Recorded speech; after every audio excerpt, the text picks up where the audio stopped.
In this video, we are discussing user-defined exceptions with one demonstration.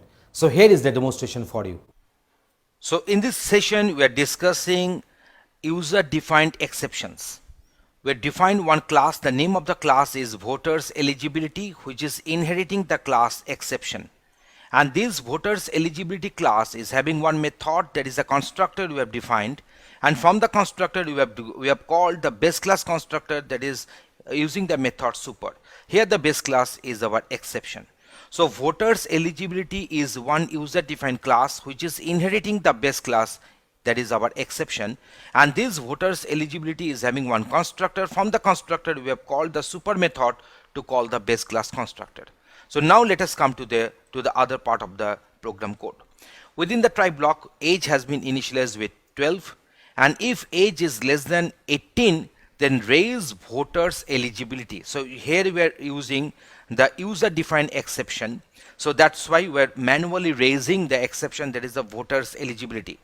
To handle the situation, we are having the except block, that is the except voters eligibility, which is printing the age is less than 18 here. And when this particular exception will not be raised, then the control will come back to the else block, and here age is greater than or equal to 18. This particular code will get executed.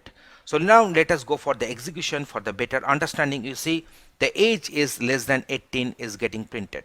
So that means here age is 12, so 12 is less than 18, the condition is true. So this voters eligibility will be raised, and then the control will come back to this voters eligibility. So age is less than 18 is getting printed. So now let us go for inclusion of the finally here. So let us go for the finally. So we written this one end of the program. You can find that the finally block is getting executed. So which blocks are getting executed? At first try, as the age is below 18, so the except block, else block is not getting its control for execution, and then the final block is getting executed here. So now let us go for some modifications here. At first I'm making this one set 21. So let us see what will happen. So here we are having this 21.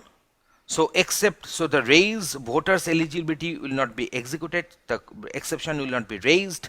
So control will come to the else block. So age is greater than or equal to 18. That message has got printed, that string has got printed, and final block is getting printed irrespective of the fact whether any exception has occurred or not. So here we are printing the age. Here we are printing this age. You can find that the age is 21. Age is greater than or equal to 18, else block has got its control for execution. End of the program, the finally block has got its control. If I make this one 12, then age is 12, so this particular try block has got the control. From here, this condition is true, so the voters eligibility will be raised. Control will come to the except block, so age is less than 18 has got printed. The else block will be skipped. Final block will get the control. End of the program is getting executed. So now let us suppose I'm just putting this 12 within double quotes. So it has become a string. So here you see one error has occurred, that is a type error. So I should have the respective block for the type error.